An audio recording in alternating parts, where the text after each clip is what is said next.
60 bananas a day.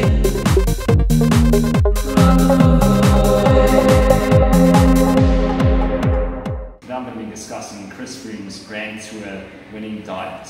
Now, all the data was revealed by BBC Sport in a recent article published on the 4th of July, and I will leave a link to that article in the description down below. So what does it take? What does it take in terms of diet, in terms of fueling, to be a Grand Tour champion? In this video, I'm going to summarize it into 5 key points. So one thing that I noticed from the article is that for a less extreme stage, an easier stage, like stage 11 for example, he would have a smaller breakfast of 524 calories, whereas for an extreme stage like stage 19, which was a really mountainous stage, he would have a larger breakfast of 996 calories, so double the size of the breakfast. Now what these pro riders typically do is they'll have their breakfast 2 to 3 hours before the start of the stage, so that their lungs have the capacity to expand and that they can get as much oxygen as possible into their bloodstream. So on the most extreme day of a Grand Tour, Chris is having 6,500 calories, and 1.3 kilograms of that is coming from carbohydrate. Now, this is what that looks like in terms of Thai powdered brown sugar. This stuff is absolutely delicious, and this is usually breakfast for me, so I'm going to get tucked into this. Another point that I got from the article is that Chris has up to 96 grams of carbohydrates per hour in a stage, during a stage, and less than 2% of calories from the fuel that he takes in comes from fat. So he's having mostly simple sugars during the stage, and this allows him to be strong all day long. So the macronutrient ratios. How much percentage of Chris Froome's calories is coming from carbohydrates, protein and fat? So for an extreme stage like stage 19, it's 79% carbohydrate, 9% protein and 12% fat. So really low fat, really low protein when the pressure gets turned on.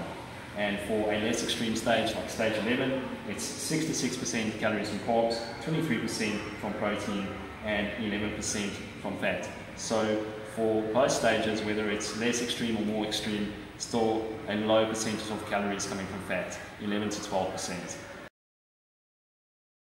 So another interesting point in the article, and something unconventional that most of the other teams don't do, is the fueling strategy that Chris uses for the stage. So with stage 19, for example, they break it down into the calorie consumption or the carbohydrate consumption for every 20 minutes of the stage and all the sections of it. So you have the flatter section, the downhill section, and all the climbs. So during the climbing section, you will have more grams of carbohydrate every 20 minutes than you would for the downhill section and the flat section.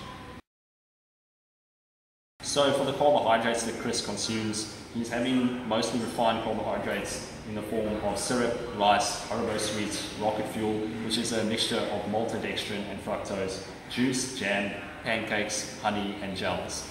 Now he's having rocket fuel and gels during the stage, and off the bike he's having all these other things that I mentioned. And the reason that he has refined carbohydrates is just because the body can digest and assimilate it into glycogen most effectively. So finally, my only criticism on this diet is that it can make it a lot more effective. It can increase its carbohydrate consumption by going vegan and getting nutrients directly from the source instead of filtering them through the animal products. So what I mean by that is the nutrients that animal products contain come directly from plants anyway. So it's better just to get them directly from the source instead of getting them indirectly through animal products. And another reason is because animal products place a toxic load on your body. The body has to work a lot harder, expend a lot more energy to process the animal products, whereas plant products require a lot less energy to process. And you also have other toxic elements like saturated fat, cholesterol, animal protein, and also biomagnification of environmental pollutants. So all in all, vegan diet is definitely the way to go, and I'm willing to put $10,000 on it. And if Chris Froome goes vegan, his performance is at least going to stay the same, and his recovery between the stages is going to be even better. 60 bananas a day.